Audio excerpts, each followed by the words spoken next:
आज झारखंड की वर्तमान सरकार यानी हेमंत सोरेन के सरकार के 4 साल पूरे हो गए हैं। यानी अपना कार्यकाल पूरा करने में हेमंत सरकार के पास केवल 1 साल का समय बच गया है। आज ही के दिन 4 साल पहले 29 दिसंबर 2019 को हेमंत सोरेन ने झारखंड की जनता से कई तरह के वादे दावे कर अपनी सरकार बनाई थी। झारखंड में 4 साल पहले झामुमो, कांग्रेस और राजद की महागठबंधन की सरकार बनी थी। लेकिन आज 4 साल के बाद ये सरकार अपने चुनावी वादों और दावों को कितना पूरा कर पाई है, सरकार ने कितना काम किया और कितना नहीं कर पाई, इस पर विस्तार से बात करेंगे आज की वीडियो में। नमस्कार, मेरा नाम है अवंतिका और आप देखना शुरू कर चुके हैं द फोर्थ पिलर .न्यूज। सबसे पहले हम नजर डालते हैं हेमंत सोरेन सरकार की कुछ उपलब्धियों पर। हेमंत सोरेन सरकार ने बाबूलाल मरांडी सरकार के बाद नियोजन नीति का मुद्दा उठाया और झारखंड विधानसभा से डोमिसाइल पॉलिसी का बिल बगैर किसी संशोधन के 2 बार पारित कराया। इस बिल के अनुसार राज्य में स्थानीयता यानी डोमिसाइल तय करने का आधार 1932 का खतियान होगा और राज्य में 3rd एवं 4th ग्रेड की नौकरियों में झारखंड के डोमिसाइल यानी स्थानीय लोगों को 100% आरक्षण मिलेगा। हालांकि इस विधेयक को राज्यपाल के द्वारा एक बार लौटा दिया गया है, लेकिन अब देखना होगा कि दूसरी बार यह विधेयक कानून बन पाता है या नहीं। वही हेमंत सोरेन की सरकार ने बीते 4 सालों में राज्य के लोगों को सैकड़ों योजनाओं की सौगात दी है, जिसमें सावित्रीबाई फुले किशोरी समृद्धि योजना, गुरुजी क्रेडिट कार्ड, छात्रवृत्ति योजना, अबुआ आवास योजना, रोजगार सृजन योजना, सर्वजन पेंशन योजना, फूलो झानो योजना जैसे कई तरह की योजनाएं हैं, जिसमें से राज्य सरकार की अबुआ आवास योजना लोगों को काफी पसंद आ रही है। इस योजना के तहत सरकार ने ग्रामीण क्षेत्रों में बेघर लाभार्थियों को 3 कमरों और एक रसोई घर वाला आवास देने का वादा किया है। ईटीवी बिहार झारखंड की रिपोर्ट के अनुसार झारखंड में अबुआ आवास योजना के जरिए साल 2023-24 में 2 लाख, 2024-25 में 3,50,000 और साल 2025-26 में 2,50,000 पक्का आवास देने का निर्णय लिया गया है। सोरेन सरकार इसे पीएम आवास योजना से भी बेहतर योजना बता रही है। बीते 4 सालों में सीएम सोरेन ने पब्लिक कनेक्ट के कार्यक्रमों में पूरी ऊर्जा झोंक दी है। हेमंत सोरेन की सरकार बीते 3 वर्षों से 3 चरणों में सरकार आपके द्वार कार्यक्रम के तहत जनता के द्वार तक पहुंच रही है। सरकार की 4वीं वर्षगांठ के पूर्व आपकी योजना आपकी सरकार आपके द्वार अभियान के तहत राज्य की 4300 से ज्यादा पंचायतों और सभी नगर निकायों में 24 नवंबर से लेकर 29 दिसंबर तक कैंप लगाए गए। इस अभियान के तहत सीएम हेमंत सोरेन खुद सभी जिलों में जा रहे हैं और लोगों से सीधे कनेक्ट हो रहे हैं। अब तक सीएम सोरेन ने राज्य के सभी 24 जिलों का दौरा किया है और 2 दर्जन से भी ज्यादा जनसभाओं को संबोधित किया है। हेमंत सोरेन सरकार ने अपने इन 4 सालों के कार्यकाल में लगभग 1.25 लाख सरकारी कर्मियों को एक बड़ा तोहफा दिया है। हेमंत सोरेन कैबिनेट ने 1 सितंबर 2022 से राज्य में पुरानी पेंशन योजना लागू करने का प्रस्ताव स्वीकृत कर दिया। पुरानी पेंशन योजना दरअसल एक तरह से रिटायरमेंट के बाद पूरी उम्र के लिए तय इनकम की गारंटी है। इसके तहत कर्मचारियों को रिटायर होने के बाद अंतिम वेतन के आधे के बराबर रकम हर महीने पेंशन के रूप में मिलती है।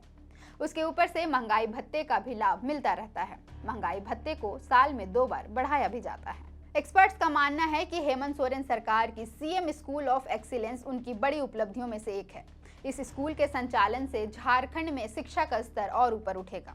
झारखंड में 80 सरकारी स्कूलों को उत्कृष्ट विद्यालय बनाया गया है। दिल्ली की तर्ज पर राज्य सरकार के द्वारा शुरू की गई स्कूल ऑफ एक्सीलेंस बनाने के काम पर अब तक शिक्षा विभाग 310 करोड़ रुपए खर्च कर चुकी है। इस स्कूल में language lab, computer lab, science lab, math lab और पुस्तकालय के साथ साथ स्मार्ट क्लास का भी निर्माण हुआ है। इसके अलावा स्कूलों में खेलकूद के लिए throw ball, kho kho, kabaddi, volleyball और बास्केटबॉल कोर्ट का निर्माण किया गया है। साथ ही smart staff room, record room, परीक्षा हॉल, स्टाफ कॉमन रूम, प्राचार्य कक्ष भी बनाए गए हैं। इस उत्कृष्ट विद्यालय भवन में दिव्यांग बच्चों के लिए शौचालय, मेडिकल रूम, एनसीसी और स्काउट गाइड का भी निर्माण हुआ है। स्कूल ऑफ एक्सीलेंस के रूप में विकसित होने वाले इन 80 स्कूलों में कक्षा 1 से कक्षा 12 तक की पढ़ाई होगी। प्रत्येक स्कूलों में 1000 से 1200 विद्यार्थियों के शिक्षण की व्यवस्था की जाएगी। नामांकन चयन के आधार पर होगा। इन स्कूलों में पढ़ने वाले छात्र छात्राओं को अंग्रेजी बोलने का विशेष प्रशिक्षण दिया जाएगा। हेमंत सोरेन की सरकार ने पिछले 4 सालों में खेलों में झारखंड की भागीदारी को बढ़ाया है और पहली बार झारखंड में एशियन महिला हॉकी चैंपियनशिप का आयोजन किया गया। झारखंड सरकार के खेल मंत्रालय से प्राप्त आंकड़ों के अनुसार साल 2020-21 में सरकार ने खेल क्षेत्र में 77 करोड़ 60 लाख रुपए खर्च किए हैं। ये तो हो गई हेमंत सोरेन सरकार की कुछ उपलब्धियां, लेकिन हम जब सरकार के कामों का आकलन करते हैं तो सिर्फ अच्छे कामों की गिनती करना न्यायोचित नहीं होगा। हमें सरकार की उन कामों को भी जिक्र करना होगा कि सरकार 4 सालों में कहां पीछे रह गई है। हर पार्टी की तरह झारखंड की सत्तारूढ़ पार्टी झामुमो ने भी 2019 में चुनाव से पहले अपना घोषणा पत्र जारी किया था और राज्य की जनता को आश्वासन दिया था कि उनकी सरकार बनते ही राज्य में शिक्षा, स्वास्थ्य, रोजगार सभी क्षेत्रों में भरपूर विकास होगा। लेकिन आज 4 साल के बाद भी सरकार अपने घोषणा पत्र का 50% से भी ज्यादा काम नहीं कर पाई है। झामुमो पार्टी ने चुनाव के दौरान युवा और विद्यार्थियों को बड़े सपने दिखाए थे। घोषणा पत्र में इस बात का उल्लेख किया गया था कि सरकार बनने के 2 साल के अंदर 5 लाख झारखंडी युवकों को नौकरी दी जाएगी और बेरोजगारी भत्ता भी दिया जाएगा। लेकिन युवाओं के सपने धरे के धरे रह गए। ना तो अब तक 5 लाख नौकरियां मिली और बेरोजगारी भत्ता का तो सरकार नाम तक भूल गई। मीडिया रिपोर्ट्स के मुताबिक साल 2022 में झारखंड में बेरोजगारी दर 17.13% पर पहुंच गया। राज्य में बेरोजगारी दर में लगातार इजाफा देखने को मिल रहा है। झारखंड सरकार की ओर से जारी एक रिपोर्ट के अनुसार ही राज्य के विभिन्न विभागों में 5,35,737 स्वीकृत पद हैं, जिसमें से सिर्फ 1,83,016 पद पर लोग काम कर रहे हैं। इस तरह से 3,50,721 पद खाली पड़े हैं। वही रिपोर्ट्स की माने तो हेमंत सरकार के 4 सालों के कार्यकाल में अब तक 7वीं से 10वीं जेपीएससी सिविल सेवा परीक्षा में 252, आयुष चिकित्सक में 217, कृषि विभाग के पशु चिकित्सा में 32, स्वास्थ्य विभाग में डॉक्टर और सीएचओ में 470, एपीपी में 107, पेयजल विभाग में सहायक अभियंता में 617, कृषि पदाधिकारी में 129 और विधि विज्ञान प्रयोगशाला के वैज्ञानिक में मात्र 37 ही नियुक्तियां हुई है। वहीं झामुमो ने अपने घोषणा पत्र में यह भी वादा किया था कि राज्य में गरीबी रेखा से नीचे रहने वाली महिलाओं को 2,000 रुपये प्रति माह दिया जाएगा। लेकिन अब तक 4 सालों में तो सरकार ने यह काम नहीं किया है। अब देखना होगा कि बाकी के 1 साल में सीएम सोरेन इस वादे को पूरा कर पाते हैं या नहीं। हेमंत सोरेन की सरकार अपने कार्यकाल के दौरान नगर निकायों का चुनाव भी नहीं करा पाई है। इसे सरकार की नाकामी के रूप में देखा जा रहा है। इसे लेकर विपक्ष लगातार सरकार पर सवाल खड़े कर रहा है। झारखंड में अप्रैल 2023 में 34 नगर निकायों का कार्यकाल पूरा हो चुका है।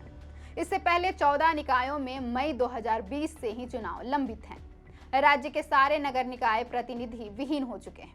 अफसरों के जरिए सारे काम हो रहे हैं, लेकिन सरकार ने अब तक नगर निकाय के चुनाव की तरफ कोई पहल नहीं की है। इसे लेकर विपक्ष भी लगातार सरकार पर निशाना साध रहा है, लेकिन फिर भी सरकार इस मामले में अब तक चुप्पी साधे हुए है। अब अगर बात हेमंत सोरेन सरकार में राज्य की अर्थव्यवस्था की करें तो रिपोर्ट्स के मुताबिक इन बीते सालों में राज्य की अर्थव्यवस्था शुरुआती में तो कमजोर रही, मगर धीरे धीरे यह पटरी पर आ गई। रघुवर दास के कार्यकाल यानी 2014 से 2019 की तुलना में 2019 से 2023 के कार्यावधि में झारखंड की अर्थव्यवस्था कमजोर रही। इसके पीछे कोरोना मुख्य वजह माना जा रहा है। प्रसिद्ध अर्थशास्त्री हरीश्वर दयाल के अनुसार कोरोना से उबरते ही राज्य की अर्थव्यवस्था ने रफ्तार पकड़ी, जिस वजह से विकास दर 2021-22 में अप्रत्याशित दिखा। अर्थशास्त्री हरीश्वर दयाल ने बताया कि राज्य में विकास दर आने वाले वित्तीय वर्ष 2024-25 में 7.5% रह सकती है। इन सबके अलावा बीते 4 सालों में हेमंत सोरेन की सरकार कई बार विवादों में भी घिरी रही। इन 4 सालों में झारखंड में ईडी ने सबसे ज्यादा छापेमारी की। ईडी की रडार में खुद सीएम हेमंत सोरेन भी आ गए। सीएम सोरेन को जमीन घोटाले से जुड़े मामले में पूछताछ के लिए ईडी अब तक 6 बार समन भेज चुकी है। सीएम इनमें से किसी भी समन पर ईडी के सामने पूछताछ के लिए हाजिर नहीं हुए हैं। उन्होंने ईडी के खिलाफ हाई कोर्ट और सुप्रीम कोर्ट तक का रुख किया, लेकिन उन्हें खास राहत नहीं मिली।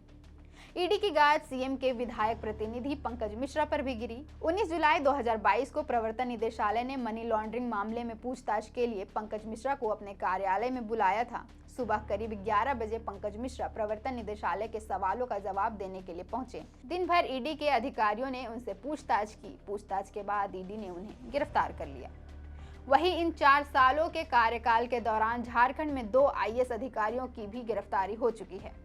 आईएएस पूजा सिंघल के कार्यकाल के दौरान खूंटी में हुए मनरेगा घोटाला को लेकर ईडी ने पूजा सिंघल को भी घेरे में लिया और तत्कालीन खान सचिव पूजा सिंघल के सरकारी व निजी आवास, उनके पति अभिषेक झा और उनके सीए सुमन सिंह के आवास समेत 25 ठिकानों पर छापेमारी की। सीए सुमन सिंह के आवास से ईडी को 19 करोड़ 31 लाख रुपए नगद बरामद हुए। इसके बाद 11 मई को ईडी ने पूजा सिंघल को गिरफ्तार किया था। रांची भूमि घोटाला केस में अब तक ईडी रांची के पूर्व डीसी छवि रंजन और कारोबारी विष्णु अग्रवाल सहित प्रेम प्रकाश को मिलाकर कुल 14 लोगों को गिरफ्तार कर चुकी है।